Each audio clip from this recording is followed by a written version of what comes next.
Boa noite a todos. Boa noite. Hoje, exatamente 12 de junho de 2024, estamos nós reunidos para estudarmos a obra Voltei. Olha, esse povo aqui é forte, né? Que coisa linda, né? Então vamos fazer a nossa prece de gratidão, que será realizada pelo nosso amigo Paulo. E logo depois o nosso querido Mateus irá fazer a recapitulação do nosso último estudo. Vamos orar? Meus irmãos queridos, vamos elevar os nossos pensamentos ao nosso Mestre Jesus, esse irmão maior que tanto nos ajuda, que tanto nos ama, e agradecer. Mestre amado, muito obrigado por mais essa oportunidade que tu nos concedes, esse convite bendito de estarmos na tua casa, recebendo as tuas bênçãos, os teus ensinamentos, aprendendo o teu evangelho maravilhoso, essa bússola moral que nos dá o norte a seguir. Te rogamos humildemente, Senhor, que tu nos ajude, nos dando sabedoria para que possamos entender os teus ensinamentos dessa noite.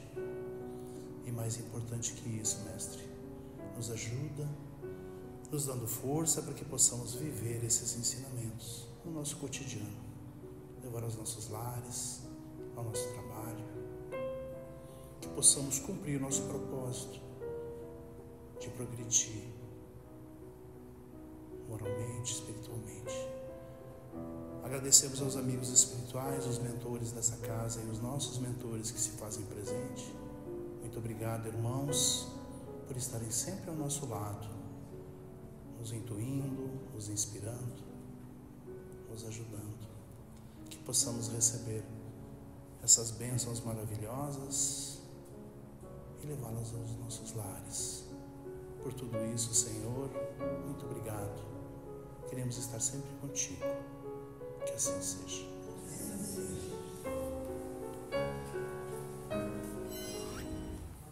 Uma boa noite a todos. Bom, vamos dar continuidade, né? Nosso estudo do livro Voltei. A aula anterior foi bem atípica, né? Nós não iniciamos um tópico e também não conseguimos encerrar outro. Foi um meio termo, né? Nós ainda estamos no capítulo 9, nós iniciamos a aula anterior no item 9.2, cujo título era O Repouso Além da Morte. Nós finalizamos esse item, no qual basicamente, numa conversa com o irmão Andrade, nosso irmão Jacó, né, discutindo sobre esse estado de dormência, de latência, de sono, né, desse sono inicial que um espírito pode ter após seu desencarne, quando ele é recolhido. E que o irmão Andrade explica para o irmão Jacó que não é uma realidade para todos, né? Cada alma, cada ser, cada espírito vai ter a sua própria experiência de desencarne e experiência no mundo espiritual. Não é uma regra, não existem duas desencarnações iguais. Os espíritos que estão mais desmaterializados, ou seja, que se desapegaram da matéria, aqueles que já não trazem mais consigo tanto apego às coisas do mundo, eles vão ter uma passagem mais calma, vão passar por um processo de sono muito mais tranquilo, enquanto que os espíritos que são mais apegados à matéria, que têm mais apego às coisas do mundo, eles não vão ter esse momento de tranquilidade. Pode ser até quase como um tipo de pesadelo muito vívido, né? Não é uma regra, é isso que ele basicamente diz, em que há pessoas que se apegam às coisas do mundo como uma outra se apega à concha, e há outras que simplesmente seguem em frente, se libertando. E após a gente finalizar esse item 9.2, adentramos no item 9.3, cujo título foi Recebendo Explicações, no qual o irmão Andrade dá prosseguimento às suas explanações e explica, né, um ponto mais importante da leitura, é que naquela época não tinha tantas pessoas encarnadas como temos hoje em dia. Hoje em dia nós temos mais de 8 bilhões de pessoas encarnadas. Naquela época tinha em torno de 2 bilhões de encarnados. Mas algo muito interessante é que nós podemos trazer esse ensinamento para o dia de hoje, para os dias atuais. Existem mais pessoas apegadas às coisas do mundo do que pessoas que estão procurando se desapegar, né? Melhorar a si mesmos. E como ele diz aqui para o nosso irmão Jacó, naquela época existia um punhado de pessoas, 600 mil, se eu não me engano, e dentro de 2 bilhões que estavam aptas a essas mudanças, a esse novo estilo de vida, a essa espiritualidade. E essas pessoas que estavam aptas, elas não estavam homogêneas, né? Elas estão espalhadas nas muitas famílias do nosso planeta, enquanto que a massa terrena ainda se encontra muito apegada às coisas do mundo. Então vamos dar continuidade a esse item 9.3 para a gente poder continuar com o nosso estudo. Obrigada. Obrigada, Mateus. Querer teu filho assim. Então, bora lá. Torna-se fácil, portanto, avaliar a extensão do serviço regenerativo além do túmulo, considerando-se que homem algum se transforma instantaneamente. Então, torna-se fácil, portanto, avaliar a extensão do serviço regenerativo além do túmulo, porque no mundo espiritual existe trabalho? Sim. Mais do que a gente possa imaginar, tá? Regenerativo além do túmulo, considerando-se que homem algum se transforma instantaneamente. Eu vou me ater nesse homem nenhum se transforma instantaneamente. Então vamos pegar o apóstolo Paulo, tá? A gente diz, ele fez uma mudança instantânea? Ele mergulhou que uns 3 anos antes, né? Foi 3 anos, né? Aí em 3 anos ele mudou, que nós não mudamos às vezes em 30, 40 reencarnações. O que acontece? Vamos pegar o apóstolo Paulo. Então, quando ele diz aqui que homem algum se transforma instantaneamente, a gente pega isso daqui de forma superficial para justificar o erro que a gente continua. A gente diz, não, mas o homem não muda instantaneamente, lembra, está lá na obra. Não, mas o ser humano a gente não muda instantaneamente, a gente não é rápido, essa coisa é lenta. Ou seja, a mudança, ela só começa mediante quando eu mudo o rumo da minha encarnação. Aí é que começou a mudança. E não é instantânea. Então, enquanto eu não me cansar das minhas atitudes equivocadas, da minha forma de ser absurda, do rumo que eu estou tomando, eu ainda nem comecei. Nem comecei o trabalho, eu ainda estou. Vida leva eu. Quando eu desperto, identifico os meus erros, percebo a necessidade do meu processo de mudança, aí vai começar o trabalho da renovação, que é lenta.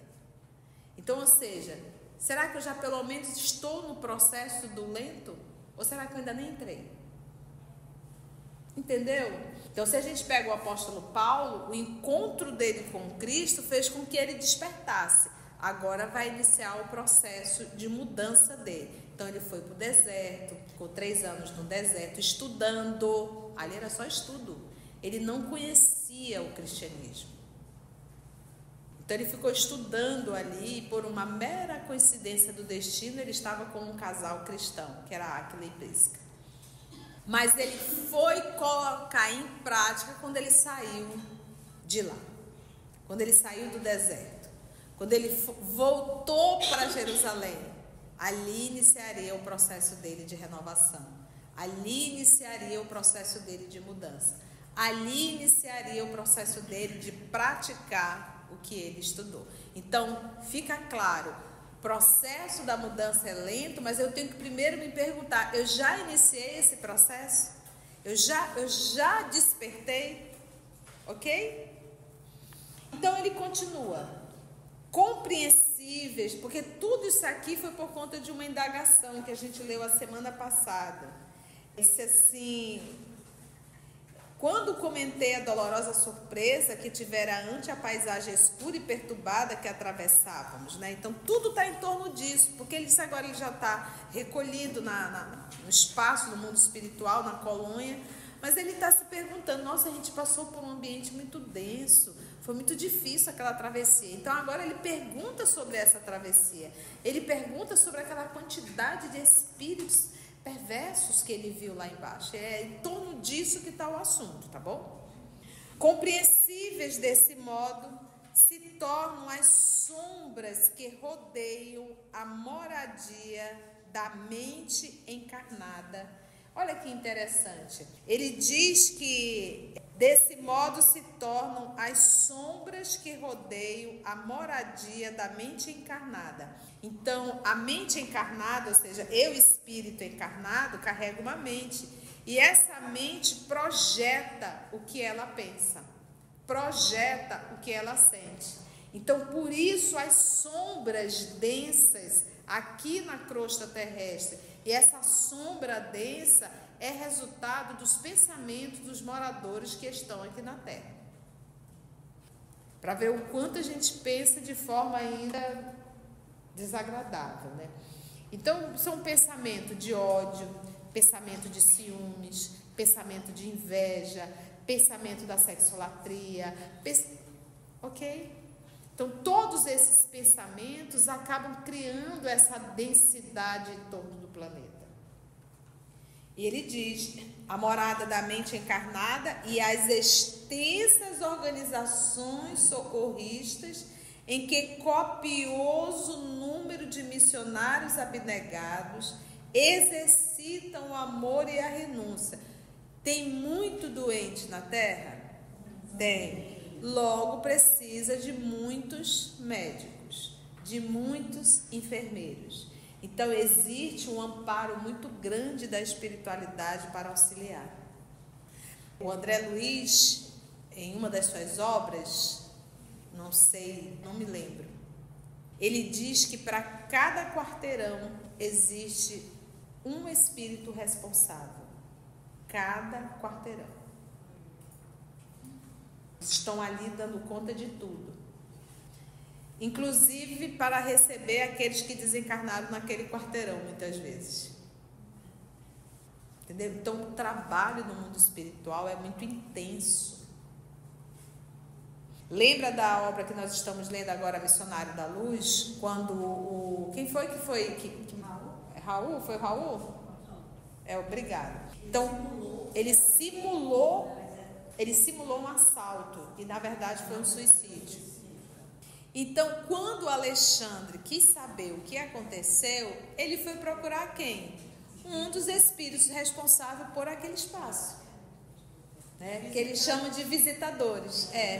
Os espíritos. Entendemos isso? E aí aquele espírito falou: não, mas não foi assalto, foi um suicídio, né? Eles sabiam, eles viram tudo. E vocês tentaram fazer alguma coisa? Sim, tentamos, inclusive recolher, e a gente não conseguia retirá-lo da poça de sangue. Lembra disso? Eles tentaram recolher, mas eles não conseguiram. Aí veio uma turma das sombras, que eram os parceiros do Raul, e acabaram levando o Raul. Então eles disseram, vieram sombras e o levaram, né? E acabaram achando o Raul aonde?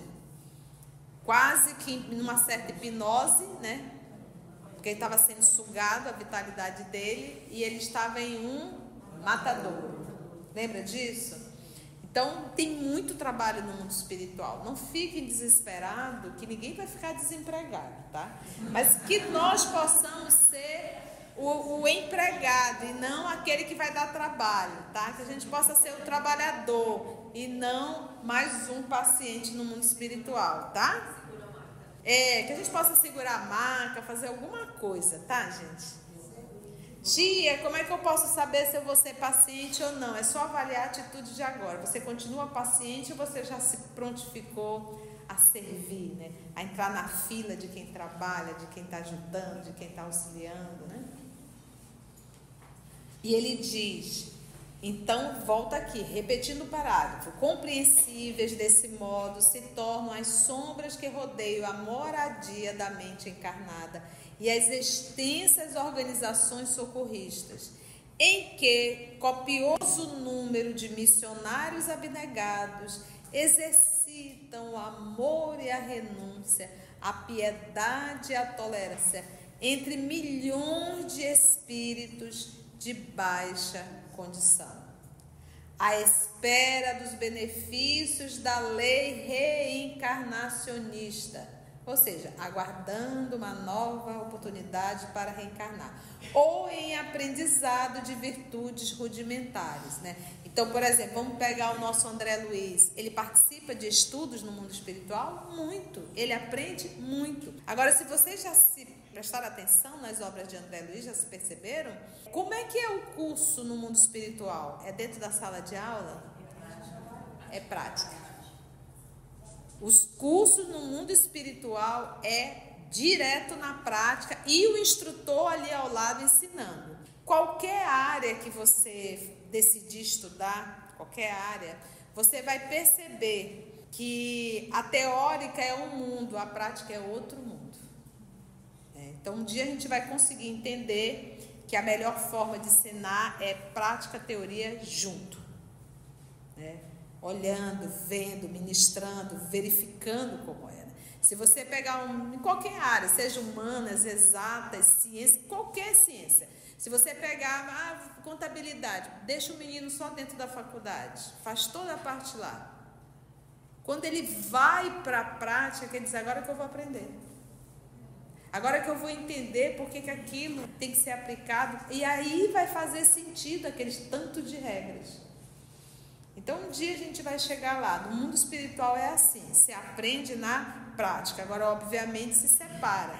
Se a gente observar o grupo que está com o André Luiz, lá nos Mensageiros, a primeira lição, o primeiro momento que ele sai para fazer um curso, é separado por as últimas profissões aqui na Terra. Então, ele ficou junto com o Vicente, que era um outro médico. Porque aí eles poderiam trocar a experiência, conversar, e a linguagem que eles saberiam entender.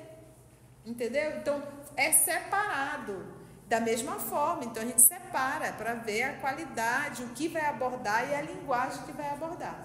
Então, no mundo espiritual é assim, ou seja, tem muito trabalho no mundo espiritual. Mas muito mesmo. De relance, entendi a enormidade dos serviços redentores que se operam à distância da matéria carnal e experimentei imenso alívio, né? Disse, ufa, aqui tem trabalho, ainda bem, né? Poxa, tem muito trabalho. Então, aquela história, a espírita que diz assim, ele descansou, né? Fala isso não, tá, gente? Isso é espírita, tá?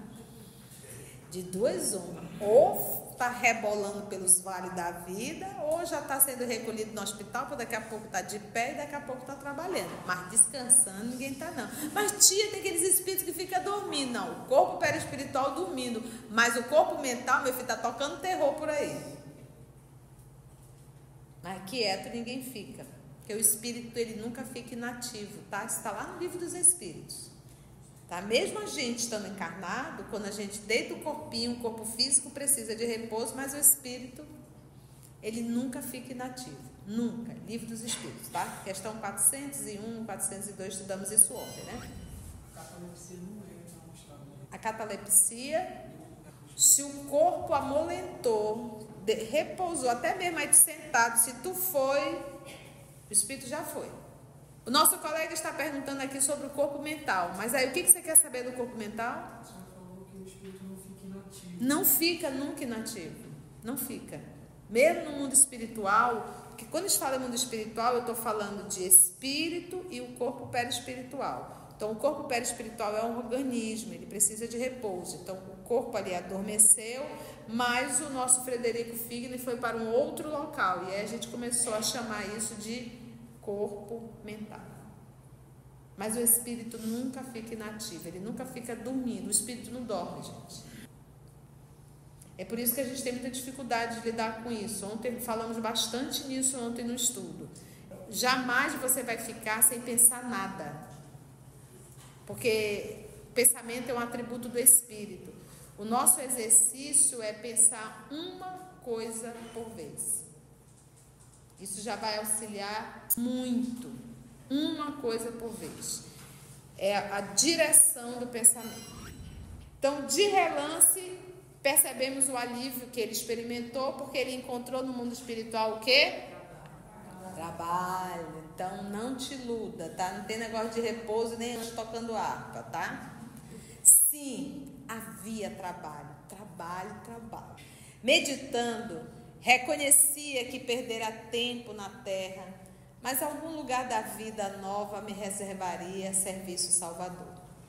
Quanto ao reconforto em semelhante perspectiva, né? Quanto reconforto. Pedi, logo após, ao amigo que me esclarecia, né, que me elucidava, esclarecimento quanto à volitação. Então ele disse, bem, primeiro ele procurou saber sobre aqueles espíritos que estavam ali, agora ele vai querer saber sobre a volitação. Tudo isso é o percurso até chegar na colônia. Vamos ver qual é a pergunta. Se o nosso grupo conseguir manter-se acima da substância inferior, flutuando na direção do alto, por que não pudéramos sobrevoar o abismo sem utilizar a ponte iluminada? Lembra que eles levitaram e quando chegaram na ponte, eles tiveram que andar na ponte. Mas depois a gente estava levitando tudo, porque quando chegou no abismo, a gente não continuou levitando? Por que a ponte? Essa é a indagação do... Interessante, né? Muito pertinente. Afável, o irmão Andrade explicou que o feito seria perfeitamente cabível se o grupo estivesse integrado apenas por entidades adestradas na vida espiritual. Eles estavam levando um grupo de espíritos que tinham acabado de desencarnar. Eles estavam já adestrados com a vida espiritual? Então vamos lá. E ele vai explicar por quê. Com as faculdades da volitação plenamente desenvolvidas. Por um acaso, o irmão Jacó estava volitando sozinho? Um do lado, o outro do outro. Na verdade, não era nem que estava sendo volitando, ele estava sendo conduzido. Todos eles tinham trabalhadores ao lado, não tinha ninguém sozinho, lembra disso? E do grupo, quem chegou mais iluminado foi a professora. Então, olha só, com as faculdades da volitação plenamente desenvolvidas, acentuando, porém, que a maioria dos recém-desencarnados que nos acompanhavam longe estavam de ampliar as próprias possibilidades nesse terreno, pela densidade das paixões, embora sublimáveis. Então, tem a paixão boa e tem a paixão má. Eles carregavam paixões, mas eram paixões sublimares. Então, a paixão, às vezes, em torno da família, em torno do apego ao lar, em torno daquilo que estava fazendo, da própria vida que estavam levando. E lembra daquele caso daquele senhorzinho, que ele estava muito bem, estava acolhido, mas quando ele lembrou que ele tinha matado, que ele era um assassino, ele disse, eu não mereço. E foi uma confusão muito grande. Então, ele era um homem nobre, ele era um homem bom, mas naquele momento despertou muito a culpa dele e aquilo poderia colocar tudo a perder. Agora, imagine se ele não tivesse sendo apoiado. Pela densidade das paixões, embora sublimáveis, de que eram portadores. Em tais condições de desequilíbrio, seriam facilmente atraídos pelas forças temíveis das trevas, que foi exatamente o que eu acabei de falar, o caso desse senhor, que em um momento que ele começou a lembrar do passado dele, pronto, tudo ali poderia ter sido perdido. E ele diz, atraído pelas forças temíveis das trevas, como náufragos que desconhecem a arte da natação, vai todo mundo para o fundo. Em vista disso, com Bezerra à frente, utilizando as energias de vários companheiros, estabelecera-se determinada média de força volitante para todos os necessitados, que se amparavam aos irmãos mais aptos. Fenômeno esse que se assemelha ao da distribuição das energias valiosas, mas limitadas, de um dínamo elétrico. Então, ele faz aqui uma comparação. Então, olha, nós temos aqui, vamos supor, 10 desencarnados. Para cada desencarnado recente, tinha 2 ou 3, lembra da contagem que nós fizemos? Acompanhando cada um, para auxiliar nesse processo da volitação. No processo da volitação, o irmão Jacó, ele ia contando que ia subindo, e que hora eles estavam ali caminhando em cima, mas de repente eles não conseguiam mais ver nada do que estava ali embaixo. Você está no avião, você olha e você consegue ver. Quando ele já está sobre a nuvem já não tem mais como você enxergar o que está lá embaixo, não é verdade? Então, enquanto eles estavam numa certa altura, eles conseguiam ver, de repente tudo sumiu do que estava embaixo. Mas por que sumiu? Era a nuvem? Não a nuvem de água, né, do vapor, mas a nuvem densa, escura, que já era resultado do pensamento dos terrícolas. Então forma uma densidade e ele já olhava e já não conseguia ver. Então, espírito superior, quando eles desejam, vamos dizer assim, que eles precisam fazer esse translado, eles não fazem nessa velocidade. É mais rápido do que o pensamento. Entendeste? Então, nesse processo aqui é porque eles estavam sendo o quê? Conduzidos. Tanto é que tem casos de espíritos que desencarnam, apagam e já acordam no hospital. Por exemplo, o André Luiz descreveu como ele chegou até o vale? Não, ele já acordou no vale. E quantos acordam já num determinado hospital, no local, e não sabe, né? E acordei, onde é que eu estou? O que aconteceu? Cadê minha bolsa? Me dá meu celular, preciso ligar para alguém para avisar que eu estou aqui. Cadê meu esposo? Está aí? Minha esposa está aí? Né? Imagina, se for mulher, então...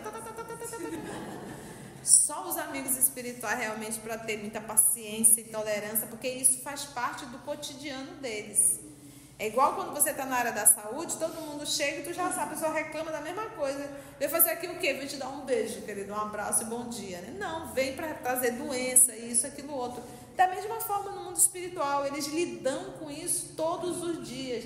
Gente perguntando o que aconteceu, o que eu estou fazendo, que hospital é esse, quem vai pagar a conta, eu não tinha mais plano de saúde, cadê meu pai, cadê minha mãe, cadê o fofo, cadê a fofa? Essa confusão, eles estão habituados a lidar com isso. Habituados, porque isso se repete há milênios, né? E a gente não se prepara para isso, né? Continua então. E na vida livre, concluiu o benfeitor pacientemente. Eu não parei muito para comentar aqui, porque a gente esmiuçou bastante a semana passada, mas se houver dúvida aqui, você pode parar e perguntar, tá bom?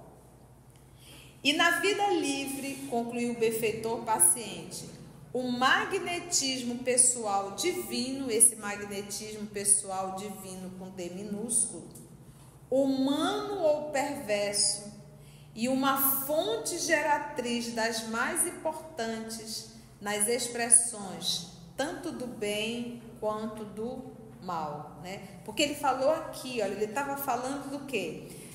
Fenômeno esse que se assemelha ao da distribuição das energias valiosas mais limitadas de um dínamo elétrico. Ele diz, e na vida livre, que aí a gente fala vida livre, mundo espiritual, concluiu o benfeitor paciente, o magnetismo pessoal divino, o magnetismo pessoal humano ou o magnetismo pessoal perverso, todos é uma fonte geratriz das mais importantes nas expressões tanto do bem quanto do mal. Olha que coisa interessante. Então, o mal é uma força geratriz? É, mas uma força por mal. Tanto é, se eu começar aqui a idealizar o mal, a pensar o mal, a desejar o mal, eu manipulo energia e emito para a pessoa. Só que antes de eu emitir para a pessoa, essa energia passa obrigatoriamente por mim e eu fico envolvido dessa energia. Então, a primeira pessoa a sentir as consequências dessa energia perversa é a própria pessoa que gerou. Daí muitas enfermidades é resultado dos nossos comportamentos emocionais, muitas mesmo. Tanto é que você, às vezes, tem uma raiva, alguma coisa, você vê que o corpo responde. Você tem uma dor no estômago, você tem uma dor na coluna, você fica com uma dor de cabeça, alguma coisa estoura no teu corpo. Esse estourar é algo leve, que a gente não está vendo o estrago que ficou por dentro. E ao longo dos anos, tanto crise, tanta raiva, tanto chilique, tanto ódio, que chega uma hora que o câncer toma conta. As células adoeceram, de tanto que a gente maltratou das bichinhas. Problema do esquecimento. Quando o benfeitor terminou, indaguei então acerca do meu próprio estado íntimo, já que findara minha existência no veículo de carne. Por que não reentrar na posse do passado? Ele mal... Olha, meu Deus, esse Jacó é agoniado, né? Ele já quer saber do trabalho, ele quer saber por que ele não pôde entrar na ponte andando, né? O homem está a 380 por hora. E agora ele quer saber o quê? Ele quer lembrar já da outra encarnação dele. Tá vendo como o espírito é um ser metido, né? Vamos ver. Ele diz assim, já que findara a minha existência no veículo da carne, por que não reentrar na posse do passado? Por que razão não lembrava o período anterior ao meu retorno à carne? Por que me surpreendia antes os espetáculos da vida livre, se da vida livre me ausentara um dia, a fim de reencarnar-me, né? Então ele diz assim, o que é uma encarnação? É um dia. E Emmanuel diz, é uma hora. Né? E aí ele diz, nem por uma hora pudestes velar com Jesus, né? Então, uma encarnação é uma hora, uma encarnação é um dia, por que eu não lembro de tudo isso aqui? Só foi um dia lá na Terra de 80 anos, né? Por que me surpreendia, ele diz, né? Se a vida livre me ausentar um dia a fim de reencarnar-me, não seria a morte simples regresso da alma ao pátrio lar, né? Em que causas se me enraizaria o esquecimento? O irmão Andrade ouviu-me sereno. Olha que serenidade do irmão Andrade, né? Se é um de nós, meu irmão, acalme. Tu mal chegou aqui, já está com esse, né? Não, ele responde tudo, né? Ouviu-me sereno e informou que a reencarnação e a desencarnação constituem vigorosos e renovadores choques para o ser e que, se, alguns casos, era possível o reajustamento imediato da memória, quando a criatura já atingiu significativo grau de elevação, na maior parte das vezes, a reabsorção das reminiscências se verifica muito vagarosa e gradualmente, evitando-se perturbações destrutivas. Então, se é um espírito nobre, ele consegue acessar. Mas ele consegue acessar por quê? Porque ele já tem maturidade emocional para lidar com isso. Já nós, espíritos da terceira ordem, uma encarnação já dá muita encrenca, imagina ainda lembrar da outra, que não deve ser muito diferente ou até pior, talvez, dessa última. Então, é uma forma de manter a gente... Por isso que a lei divina, ela é de muito amor. De muito amor com a gente. Porque o esquecimento, gente, é um ato de extremo amor de Deus por nós. Às vezes a gente quer esquecer alguma coisa que a gente fez nessa encarnação, que a gente se arrepende tanto, e se eu pudesse apagar, eu apagaria da minha memória. A gente não tem como apagar. Agora imagina se nós recordássemos da encarnação anterior. Olha a confusão que ia dar. Então, começar de novo e começar sem lembrar do passado, nossa, é como se vai lá, filho, ninguém vai saber do que tu aprontaste. Nem você, tá? Vai parecer até que você é um anjinho. Você vai reencarnar como um anjinho. Todo mundo vai dizer, olha, tão lindinha essa coisa de avô, parece um anjinho da mamãe. Às vezes é um cão capeta que sabe ver.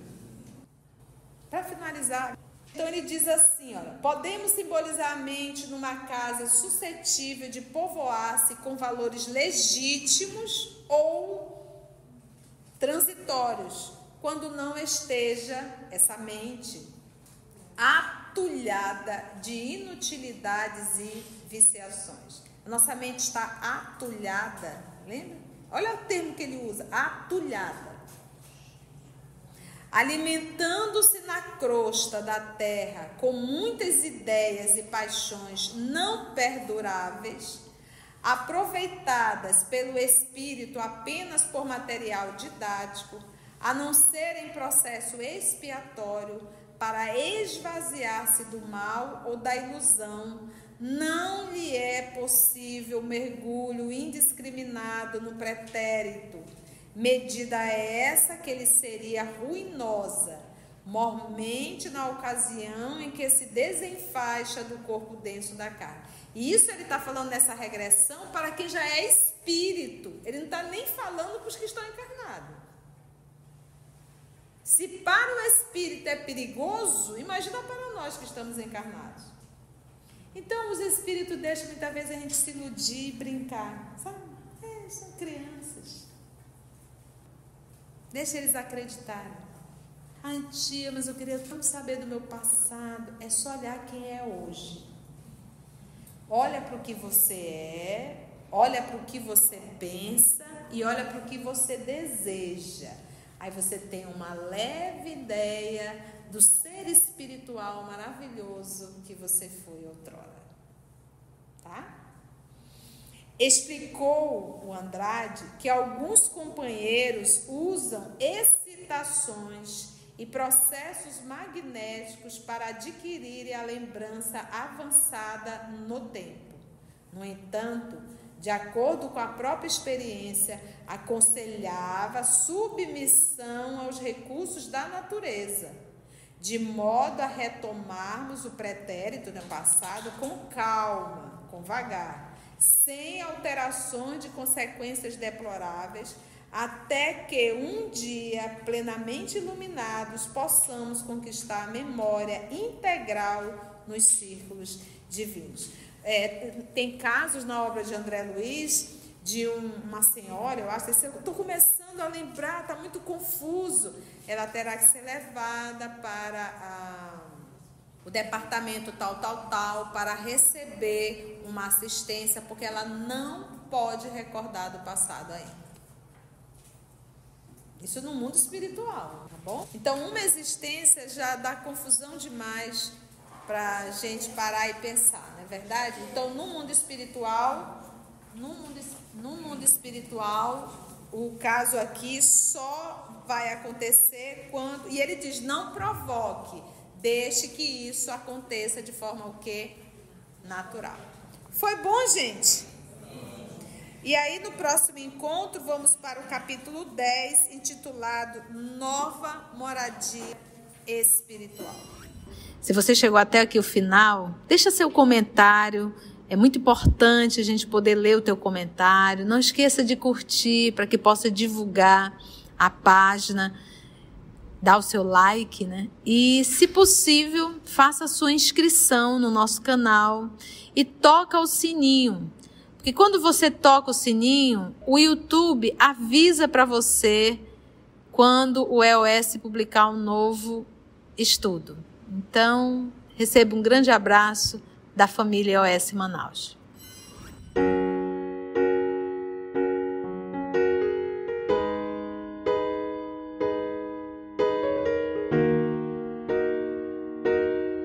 Antes de orarmos em agradecimento, vamos ouvir algumas considerações da tia que destacamos neste estudo para a reflexão dos ensinamentos. Vamos aos destaques da tia?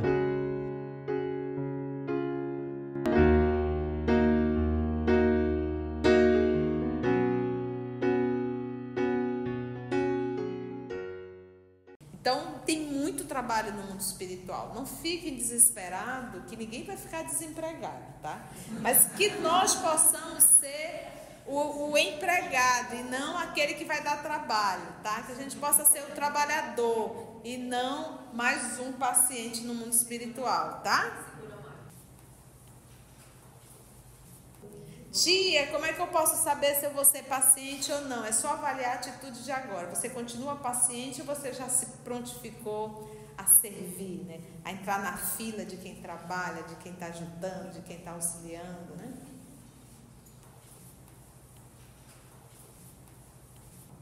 Tanto é, se eu começar aqui a idealizar o mal, a pensar o mal, a desejar o mal, eu manipulo energia e emito para a pessoa. Só que antes de eu emitir para a pessoa, essa energia passa obrigatoriamente por mim e eu fico envolvido dessa energia. Daí muitas enfermidades é resultado dos nossos comportamentos emocionais. Muitas mesmo. Que a gente não está vendo o estrago que ficou por dentro. E ao longo dos anos, tanto crise, tanta raiva, tanto chilique, tanto ódio, que chega uma hora que o câncer toma conta. Às vezes a gente quer esquecer alguma coisa que a gente fez nessa encarnação, que a gente se arrepende tanto, e se eu pudesse apagar, eu apagaria da minha memória. A gente não tem como apagar. Agora imagina se nós recordássemos da encarnação anterior. Olha a confusão que ia dar. Ai, tia, mas eu queria tanto saber do meu passado. É só olhar quem é hoje. Olha para o que você é, olha para o que você pensa e olha para o que você deseja. Aí você tem uma leve ideia do ser espiritual maravilhoso que você foi.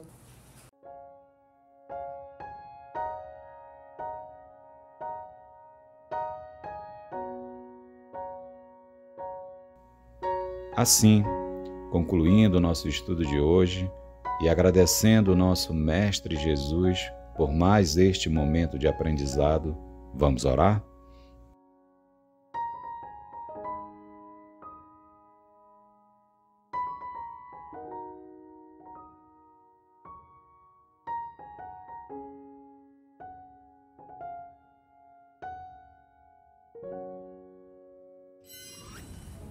E assim agradecemos a Deus, nosso Pai, agradecemos a Jesus, o amor de nossa vida, e agradecemos aos amigos espirituais aqui presentes por mais um estudo que nos foi proporcionado.